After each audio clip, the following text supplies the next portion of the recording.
M1A2 Abrams tanks churning up the ground, Russian soldiers screaming as they're mangled under the tracks. All these tanks are heading in the direction of the Russia-Ukraine border.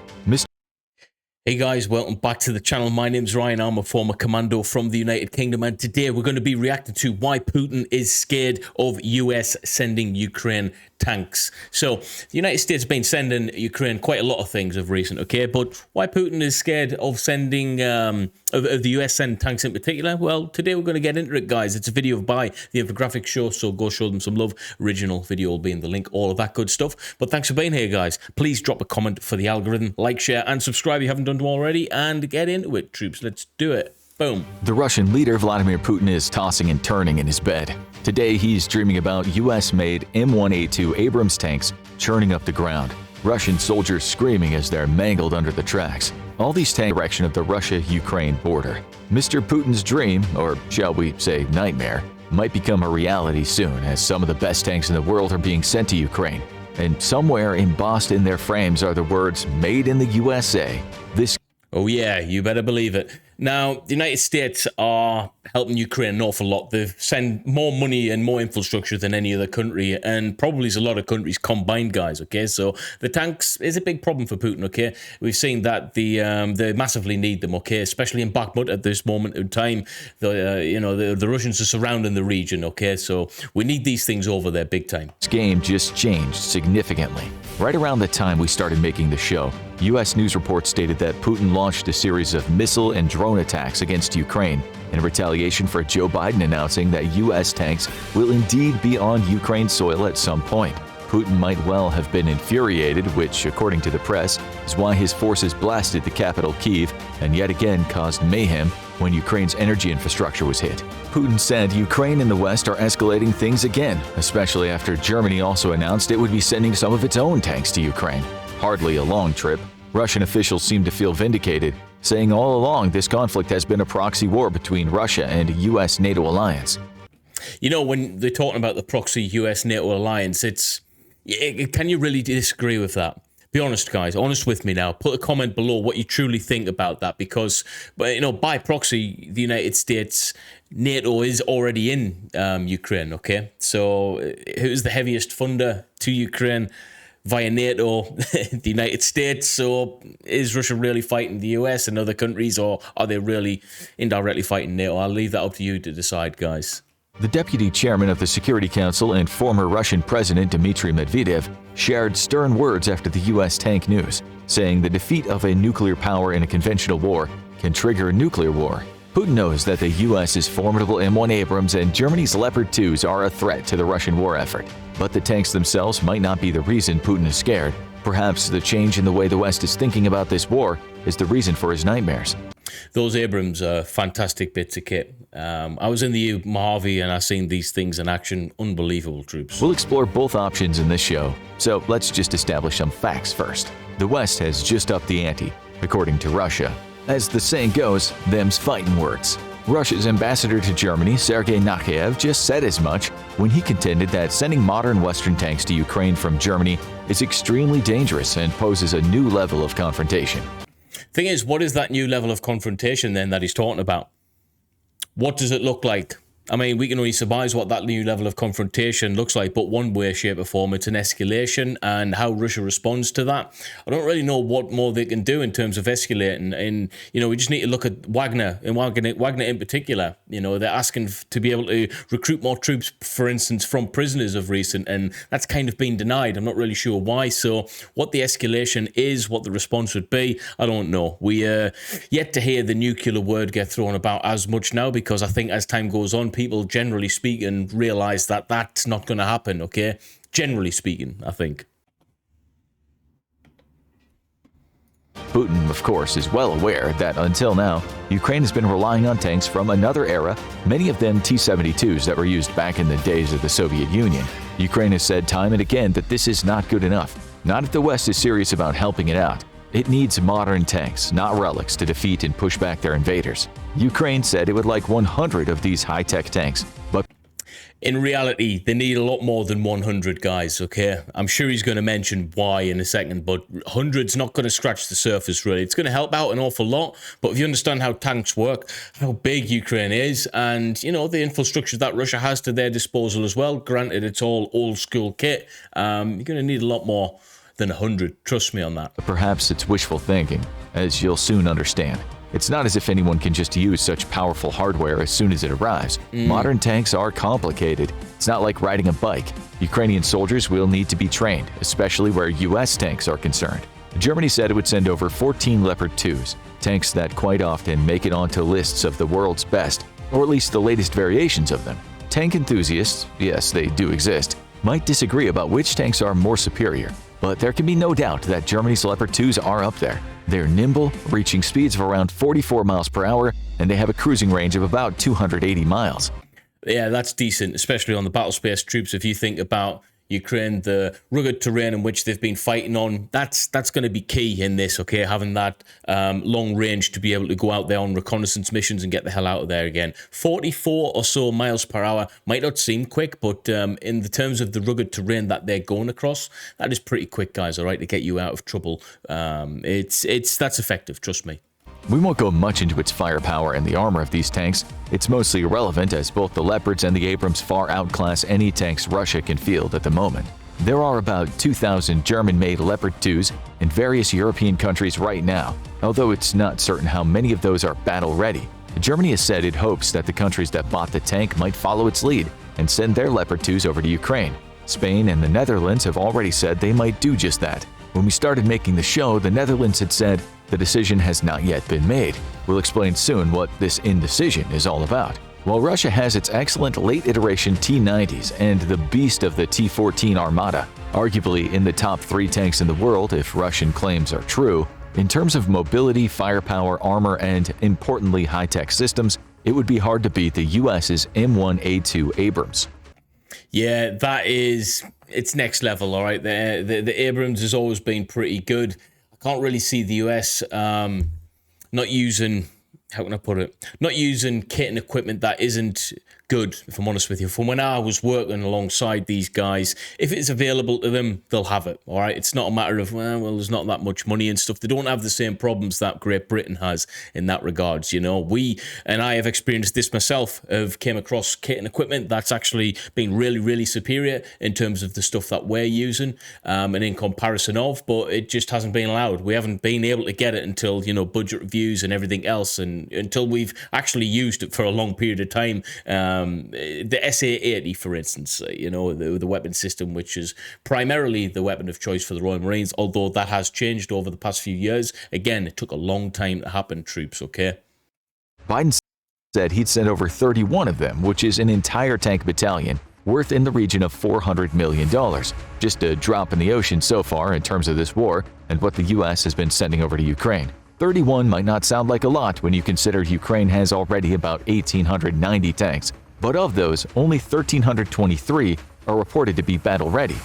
So that number's just stupid then. The 1890, there's like nearly 500 tanks that are out of use. So, yeah, why not just, you know, drop that number down by about 500? That makes logical sense to me. And as we said, we're talking about tanks that have seen action last around the time Neil Armstrong first stepped foot on the moon. Wow. Just recently, Ukrainian soldiers fighting in an armored unit close to Bakhmut complained that they were using tanks that should have been retired before most of the commanders were born.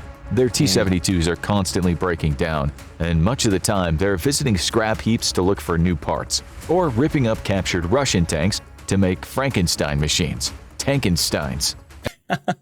Tankenstein. As you know from our other shows, Russia has lost a ton of tanks. Its tank crews have also had to You know the porn star Frankenstein, though, don't you? Wankenstein? make do with stuff from the 70s, sometimes engaging in making homemade armor because the armor they should have had was just not there. Russia had planned to build 2,300 of its next-generation Armata T-14s, but it seems there were issues with production over the past few years. To date, only a handful have been built. According to Kremlin-backed news services, in Russia, speaking in December 2022, the T-14s Russia does have were recently deployed to Ukraine. In terms of a face-off, the old-school T-72s are no match at all for these T-14s. They are totally different beasts. Luckily, Russia's claims are probably not true. And if they are, there's likely less than a dozen of the tanks in the country. Everything is more advanced in the T-14s. Mobility, protection, communications, firepower, with the T-14s being fitted with sensors and other tech that wasn't even dreamed about in the 70s. You know, the problem I've found with Russia, though, is even if you were to give, like, for instance, Russia the best of equipment, it's how they utilize it. It's their battle strategy, it's their war planning, it's their mentality on the battlefield has really just boggled me, all right? It's confusing. If you look at some of the footage that we've reviewed on our Patreon group, where it's ad-free and uncensored, link will be in the description. It's crazy, some of the stuff that they utilize, and tactically speaking. They sent this one tank out, for instance, right?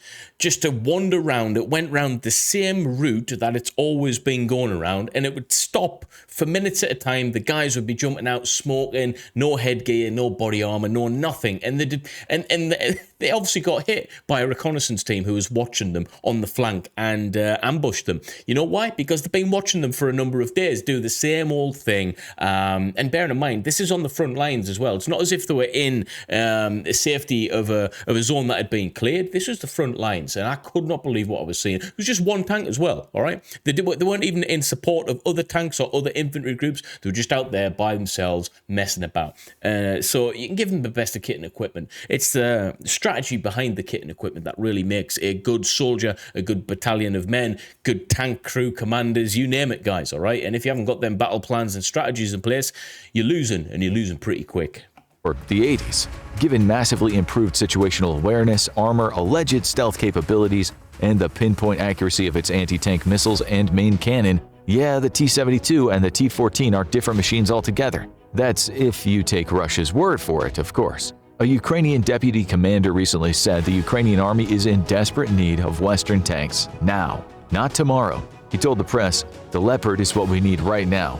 Yeah, they were saying, listen, if we need to if we need a turning point in the war right now, and if we want to really push for the win come mid-year, we really need this kit and equipment right now. I've been reading loads of articles saying the same thing. Now, this war can be... Don't be fooled if you think this war can't go the whole year and into the next year, 2024, because it certainly has the capabilities, guys. It's just dependent on how much support is given to Ukraine when they need it, and they're saying they need a lot more tanks. However, the problem being, and the reason it might not be happening at the pace they want it to be, is because if they see the likes of the United States, France, Germany arming Ukraine up to the hilt and giving them exactly what they need when they want it, and more so, that obviously escalates the response from Russia, and it can change things pretty quickly. So the West has got to be tactful with how much they give and when they give it, guys, without trying to upset Putin that much, okay? It's easier said than done. Granted, but that's just the way it is. The high-precision sights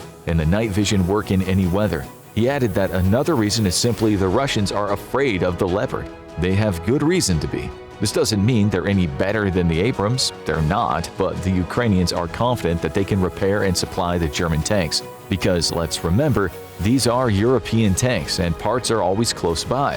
One of the Ukrainian army mechanics said he could deal with the Leopards, no sweat, telling the media, "The main thing is that I know how to get everything running again." You should also know that the engines are not the same as the Abrams. That's why the US at first said it wouldn't send them. They're just too hard to maintain and repair. Others have rightly pointed out that the logistical support infrastructure for the tanks will have to be established in Ukraine before any modern tanks roll to the battlefield. I never considered that. It's all right getting them there. It's what you do when they get there. These things need to be maintained. They break all the time, guys, all right? Don't be fooled and thinking these bits of kit don't. And if you think about it, logically speaking, when you're in a war, you're going to get shot at. And if these things get shot at and they're not necessarily taken off the battleground, they've got to return to home and get fixed. So you got to have that technical expertise in place as well. Will not be easy, and that's an understatement. The Leopard 2 first arrived in service in 1979. But there have been a lot of upgrades over the years. It doesn't have very different weapon systems from the Abrams, but the tech in the Abrams is considerably different, and the armor systems are also quite different. What Ukraine is saying is send over the Leopards now, and we can use them, and we'll wait for the Abrams in the meantime.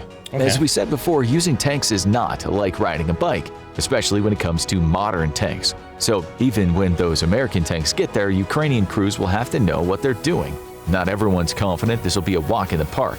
The good news, according to some analysts, is that the Leopard 2 is much easier to master than many of the world's most advanced tanks. This means that Ukrainian soldiers won't have to make the harsh jump from Cold War-era tech straight into the advanced features of the Abrams. The Leopard 2 will act as a stepping stone. Pennies drop now. So this is just an easy bit of kit that they're actually already acquainted with, they're already understanding of how it works, the mechanics of, the maintenance of it, the repairing of it seems to be quite easy. So they want these, even though they're probably a little bit subpar and less superior than the Abrams, they can utilize them and use them right now instead of having that time to be able to learn the new bits of kit and equipment, which could take months and months and months. Never mind the kit and equipment that needs to be installed to be able to technically maintain these things. That's another story completely, guys. So yeah, send the Leopards over, let the Abrams wait a few more months, I would say. A former U.S. national security advisor said once those Ukrainians can use the Abrams, Russia is in big trouble.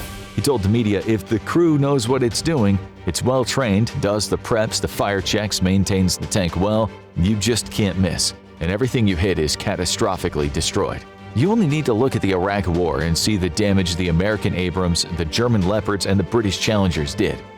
Yes, but there's one thing. Now, this is not discrediting Ukrainian soldiers at all, but we were very, very well versed in those vehicles, okay? This was our bread and butter. This was our thing. These was our bits of kit and equipment that we were using here. Training after training after training serials would have taken place beforehand. So we went to war with our own stuff, knowing how to utilize it, knowing that there was a logistical chain in the background to support our movements and to support the fixing of these vehicles if and when needed. So it's quite a different scenario, really, when you think about it, troops. It's not the same as what Ukraine's going through right now. They can make a huge difference in Ukraine. In Iraq, an FV-4034 Challenger achieved a kill at more than 3.17 miles. At the time, it was the farthest known tank versus tank kill in history. That is this crazy. is the stuff of nightmares for Putin, if indeed these tanks will perform like that. Iraqi tank crews and T-72s were constantly outmaneuvered and outgunned by the British and American tanks. In any case, the trip to Europe and the training that has to happen will likely mean that the Abrams aren't put into use for several more months from now, while the Leopards should be getting mud stuck in their tracks a lot sooner, which is why Ukraine is talking about them so much. Some U.S. officials have also pointed out that the Leopards make much more sense. But it seems the U.S. is sending those Abrams whatever the naysayers say. Fighting has been hard for Ukraine lately, and it doesn't look like it'll be much more progress if they don't get these tanks. Russian troops have dug in this winter, and Ukrainian counteroffensives will not by any means be easy without a lot of extra firepower. Yeah, I agree. They won't be easy at all. They need the extra firepower, but it comes a time when that extra firepower is going to run out, and it's going to run out at one point. It depends on how long this war is going to go on for, guys. I would like to say that this war's going to be over by midsummer, but we were saying that last year, and here we are this year. Okay, quite easily could go into the next few years. This war. Ukraine is saying that in the coming weeks and months, it's expecting what one official called a Russian onslaught. This might just happen when Ukraine is very vulnerable. This is why Zelensky has been so vocal about wanting tanks. Alongside Germany, as we said, the Netherlands and Spain will likely get involved, and the British have already agreed to send over 14 of the much-vaunted tanks we've mentioned, the Challenger 2s. And that's a lot for us, guys, all right? The British military need those tanks. If we were to leave ourselves short, if Russia escalated things further west, then we would be screwed, all right? 14 tanks is an awful lot for the UK. Trust me, troops, all right? This agreement didn't happen without a fight. The UK had first said it wasn't going to send over any main battle tanks, but it changed its mind in January, actually before the US and Germany made their decisions. The new British Prime Minister said the move happened in line with the country's recent ambition to intensify support. In fact, when the UK told Ukraine about its new package and Germany didn't immediately follow, Ukrainian Deputy Foreign Minister Andriy Melnik said it was a huge disappointment for all Ukrainians. It's not difficult to understand why Germany was hesitant, given its history. If you're wondering why other countries have been hesitant to send battle tanks to Ukraine, and why some are still holding back, it's mostly because they've been hoping this war would be settled already. As we told you earlier, these are offensive weapons, and many countries have been supporting Ukraine mostly in a defensive capacity.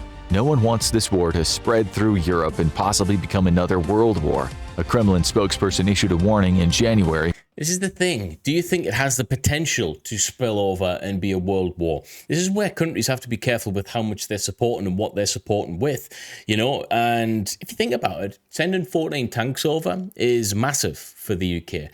The only thing that separates us actually being in there is sending the tank crew with it. Okay, and to a degree, the training that probably has to take place is meaning that that's actually probably close to the truth to a degree anyway.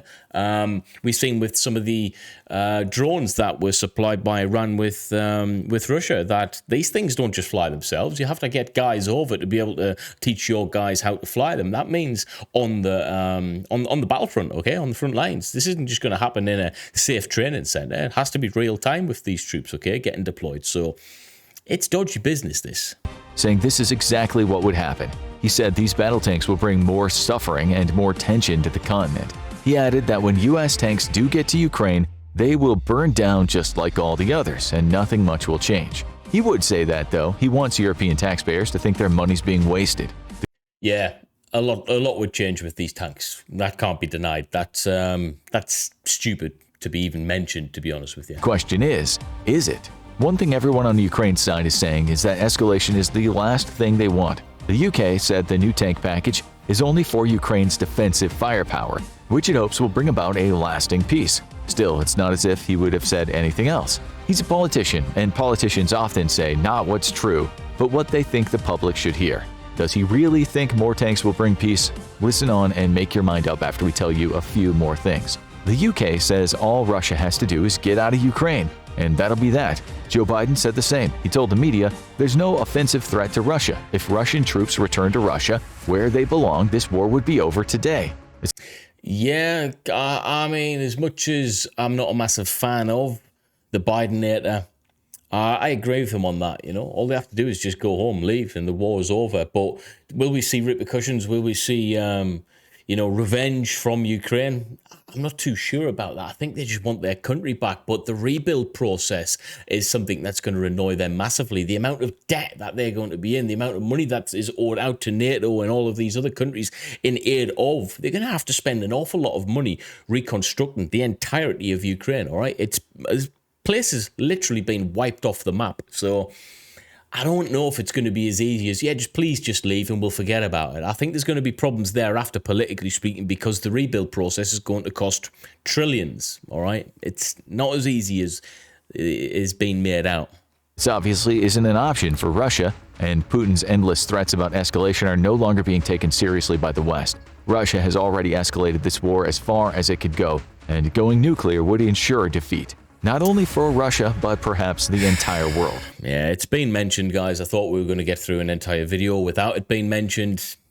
You know what I have to say with nuclear thing? I just don't see it happening. Fears of Russia attacking the rest of Europe for their support of Ukraine are flat out silly when you consider how badly it's losing against Ukraine. Russia can only afford so many Who's the guy on the left with the dodgy eyes losing behind me? wars at once. This is what ultimately scares Putin. Even if he could take out all the Western tanks being sent to Ukraine right now, there's nothing stopping Germany or the US from sending more. His threats aren't taken seriously anymore. Sure, Putin is having nightmares, but perhaps not just about human casualties. Perhaps he's haunted about the turning point his special operation has reached in Ukraine and how this will impact his position in power. Now he needs to... The thing is, do you not think that Putin already knew that? Let's be honest. This guy knew that it was going to be long drawn out and he wasn't just going to steamroll through Ukraine. He knew that Ukraine was going to be supported by the West, many, many countries, NATO and all of that. He knew this, right? You tell me he didn't know this stuff? Come on, guys. We're not naive, all right? I think this has just been... It's all playing out as is expected, and I think he knew that was going to be drawn out, especially into this year, guys, all right? But what do you think? I want to know from you. Drop a comment below. If you like the video, please smash the like button, subscribe if you haven't done so already. We're nearly at 300,000 subscribers, and join the Patreon, guys. Ad-free, uncensored content, and I'll see you in the next one. Peace.